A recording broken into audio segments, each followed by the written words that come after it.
अस्सलाम वालेकुम दोस्तों, आज आपको एक जोक सुनाना है। वो जोक सच हो गया। जोक किसके बारे में है? हैंड सैनिटाइज़र के बारे में। ये हैंड सैनिटाइज़र है जो है, ये मेडिकल की दुनिया का वाहिद बेरोज़गार आइटम था। सही है। और कोरोना के आते ही इसकी सरकारी नौकरी लग गई है। ये यानी कम ही नहीं हो रहा, चलते जा रहा है, चलते जा रहा है, चलते जा रहा है। हुणे ही लतीफ़ा पंजाबी च। हैंड सैनिटाइज़र मैडिकल की दुनिया का वो बेरोज़गार चीज़ सीगी ਜਿਹਨੂੰ कोई हथ नहीं ਸੀ ਲਾਉਂਦਾ ਤੇ कोरोना के आंदे ही ਇਹਦੀ सरकारी नौकरी लग गई। ये सिर्फ लतीफ़ा है। अपना ख्याल रखो, अपने घर बार सब का ख्याल रखो, दोस्तों का ख्याल रखो, तो साडा ख्याल भी रखो। चैनल सब्सक्राइब करो।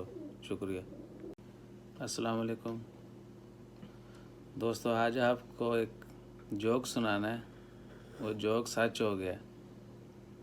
जोक किसके बारे में है? हैंड सैनिटाइज़र के बारे में। ये हैंड सैनिटाइज़र है जो है, ये मेडिकल की दुनिया का वाहिद बेरोज़गार आइटम था। सही है। और कोरोना के आते ही इसकी सरकारी नौकरी लग गई है।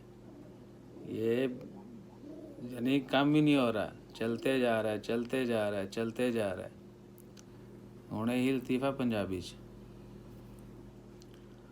हैंड सैनिटाइज़र मैडिकल की दुनिया का वो बेरोज़गार चीज़ सीगी ਜਿਹਨੂੰ कोई हथ नहीं ਸੀ ਲਾਉਂਦਾ ਤੇ कोरोना के आंदे ही ਇਹਦੀ सरकारी नौकरी लग गई। ये सिर्फ लतीफ़ा है।